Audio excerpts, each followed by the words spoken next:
L'enfant au miroir. Alors Zarathustra retourna dans les montagnes, et dans la solitude de sa caverne pour se dérober aux hommes, pareil au semeur qui, après avoir répandu sa graine dans les sillons, attend que la semence lève.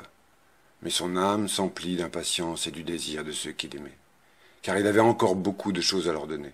Or, voici la chose la plus difficile, fermer par amour la main ouverte et garder la pudeur en donnant. Ainsi s'écoulèrent pour le solitaire des mois et des années, mais sa sagesse grandissait, et elle le faisait souffrir par sa plénitude. Un matin, cependant, réveillé avant l'aurore, il se mit à réfléchir longtemps, étendu sur sa couche, et finit par dire à son cœur « Pourquoi me suis-je tant effrayé dans mon rêve, et par quoi ai-je été réveillé? Un enfant qui portait un miroir ne s'est-il pas approché de moi? »« Oh, Zarathustra, me disait l'enfant, regarde-toi dans la glace. » Mais lorsque j'ai regardé dans le miroir, j'ai poussé un cri et mon cœur s'est ébranlé, car ce n'était pas moi que j'y avais vu, mais la face grimaçante et le rire sarcastique d'un démon. En vérité, je comprends trop bien le sens et l'avertissement du rêve. Ma doctrine est en danger. L'ivraie veut s'appeler froment. Mes ennemis sont devenus puissants et ils ont défiguré l'image de ma doctrine, en sorte que mes préférés ont eu honte des présents que je leur ai faits. J'ai perdu mes amis, l'heure est venue de chercher ceux que j'ai perdus. En prononçant ces mots, Zarathustra se leva, en sursaut, non comme quelqu'un qui est angoissé par la peur, mais plutôt comme un visionnaire et un barde dont s'empare l'esprit.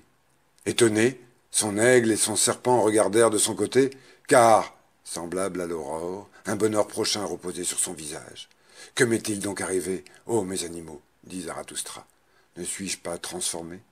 La félicité n'est-elle pas venue pour moi comme une tempête? Mon bonheur est fou. Mon bonheur est fou, et il ne dira que des folies. Il est trop jeune encore, ayez donc patience avec lui. Je suis meurtri par mon bonheur, que tous ceux qui souffrent soient mes médecins. Je puis redescendre auprès de mes amis, et aussi auprès de mes ennemis. Zarathustra peut de nouveau parler et répandre et faire du bien à ses bien-aimés. Mon impatient amour déborde comme un torrent, s'écoulant des hauteurs dans les profondeurs, du lever au couchant. Mon âme bouillonne dans les vallées, quittant les montagnes silencieuses et les orages de la douleur. J'ai trop longtemps langui et regardé dans le lointain.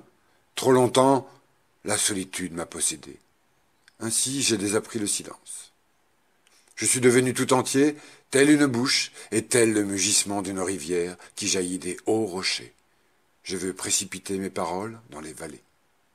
Et que le fleuve de mon amour coule à travers les voies impraticables. Comment un fleuve ne trouverait-il pas enfin le chemin de la mer? Il y a bien un lac en moi, un lac solitaire, qui se suffit à lui-même. Mais le torrent de mon amour l'entraîne avec lui vers la plaine, jusqu'à la mer. Je suis des voix nouvelles, et il me vient un langage nouveau. Pareil à tous les créateurs, je fus fatigué des langues anciennes. Mon esprit ne veut plus courir sur des semelles usées. Tout langage parle trop lentement pour moi. Je saute dans ton carrosse, tempête, et toi aussi, je veux encore te fouetter de ma malice. Je peux passer sur de vastes mers, comme une exclamation ou un cri de joie, jusqu'à ce que je trouve des îles bienheureuses où demeurent mes amis, et mes ennemis parmi eux, comme j'aime maintenant chacun de ceux à qui je puis parler. Mes ennemis, eux aussi, contribuent à ma félicité. Et quand je veux monter sur mon coursier le plus fougueux, c'est ma lance qui m'y aide le mieux. Elle est toujours prête à seconder mon pied. La lance, dont je menace mes ennemis, combien je rends grâce à mes ennemis de pouvoir enfin la jeter.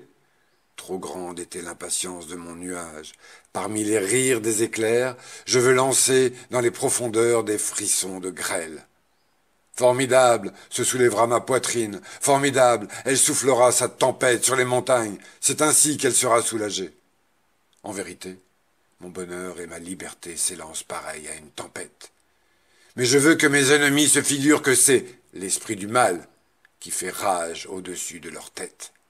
Oui, vous aussi, mes amis, vous serez frappés d'effroi devant ma sagesse sauvage.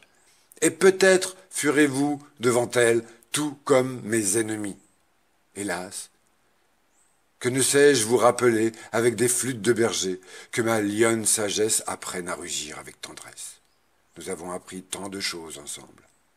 Ma sagesse sauvage a été fécondée sur les montagnes solitaires. Sur les pierres arides, elle enfanta le plus jeune de ses petits. Maintenant, dans sa folle, elle parcourt le désert, stérile à la recherche des molles pelouses. Ma vieille sagesse sauvage. C'est sur la molle pelouse de vos cœurs, mes amis, sur votre amour, qu'elle aimerait à abriter ce qu'elle a de plus cher. Ainsi parlait Zarathustra.